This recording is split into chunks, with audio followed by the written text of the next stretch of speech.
Doctor G ಪರಮೇಶ್ವರ್ಗೆ DCM ಸ್ಥಾನ ಖಚಿತ. DK Shivakumar ಅವರ ಸಂಪುಟದಲ್ಲಿ ಒಂದೇ ಡಿಸಿಎಂ ಸ್ಥಾನ, ಅದು ಮುಂದಿನ ಡಿಸಿಎಂ ಆಗಲಿದ್ದಾರೆ ಡಾಕ್ಟರ್ ಜಿ ಪರಮೇಶ್ವರ್ ಅವರು. ಸಿದ್ದರಾಮಯ್ಯನವರ ಒತ್ತಡಕ್ಕೆ ಹೈಕಮಾಂಡ್ ಮಂಡಿರುವಂತದ್ದು.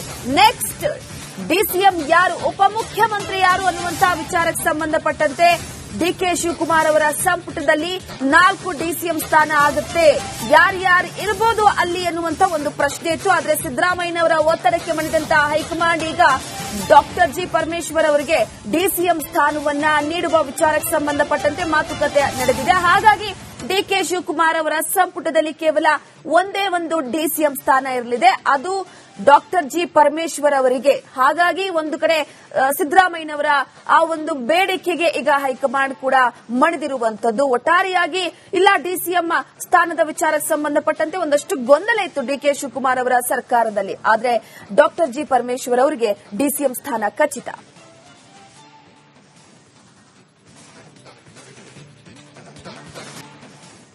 ಡಾಕ್ಟರ್ ಜಿ ಪರಮೇಶ್ವರ್ಗೆ ಡಿಸಿಎಂ ಸ್ಥಾನ ಖಚಿತ. ಡಿಕೆ ಶಿವಕುಮಾರ್ ಅವರ ಸಂಪುಟದಲ್ಲಿ ಒಂದೇ ಡಿಸಿಎಂ ಸ್ಥಾನ, ಅದು ಮುಂದಿನ ಡಿಸಿಎಂ ಆಗಲಿದ್ದಾರೆ ಡಾಕ್ಟರ್ ಜಿ ಪರಮೇಶ್ವರ್ ಅವರು. ಸಿದ್ದರಾಮಯ್ಯನವರ ಒತ್ತಡಕ್ಕೆ ಹೈಕಮಾಂಡ್ ಮಂಡಿರುವಂತದ್ದು.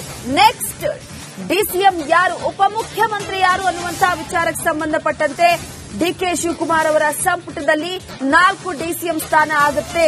ಯಾರ್ಯಾರು ಇರಬಹುದು ಅಲ್ಲಿ ಎನ್ನುವಂತ ಒಂದು ಪ್ರಶ್ನೆ ಇತ್ತು. ಆದರೆ ಸಿದ್ದರಾಮಯ್ಯನವರ ಒತ್ತಡಕ್ಕೆ ಮಣಿದಂತಹ ಹೈಕಮಾಂಡ್ ಈಗ ಡಾಕ್ಟರ್ ಜಿ ಪರಮೇಶ್ವರ್ ಅವರಿಗೆ ಡಿಸಿಎಂ ಸ್ಥಾನವನ್ನ ನೀಡುವ ವಿಚಾರಕ್ಕೆ ಸಂಬಂಧಪಟ್ಟಂತೆ ಮಾತುಕತೆ ನಡೆದಿದೆ. ಹಾಗಾಗಿ ಡಿಕೆ ಶಿವಕುಮಾರ್ ಅವರ ಸಂಪುಟದಲ್ಲಿ ಕೇವಲ ಒಂದೇ ಒಂದು ಡಿಸಿಎಂ ಸ್ಥಾನ ಇರಲಿದೆ, ಅದು ಡಾಕ್ಟರ್ ಜಿ ಪರಮೇಶ್ವರ್ ಅವರಿಗೆ. ಹಾಗಾಗಿ ಒಂದು ಕಡೆ ಸಿದ್ದರಾಮಯ್ಯನವರ ಆ ಒಂದು ಬೇಡಿಕೆಗೆ ಈಗ ಹೈಕಮಾಂಡ್ ಕೂಡ ಮಣಿದಿರುವಂತದ್ದು. ಒಟ್ಟಾರೆಯಾಗಿ ಇಲ್ಲ ಡಿಸಿಎಂ ಸ್ಥಾನದ ವಿಚಾರಕ್ಕೆ ಸಂಬಂಧಪಟ್ಟಂತೆ ಒಂದಷ್ಟು ಗೊಂದಲ ಇತ್ತು ಡಿಕೆ ಶಿವಕುಮಾರ್ ಅವರ ಸರ್ಕಾರದಲ್ಲಿ. ಆದರೆ ಡಾಕ್ಟರ್ ಜಿ ಪರಮೇಶ್ವರ್ ಅವರಿಗೆ ಡಿಸಿಎಂ ಸ್ಥಾನ ಖಚಿತ.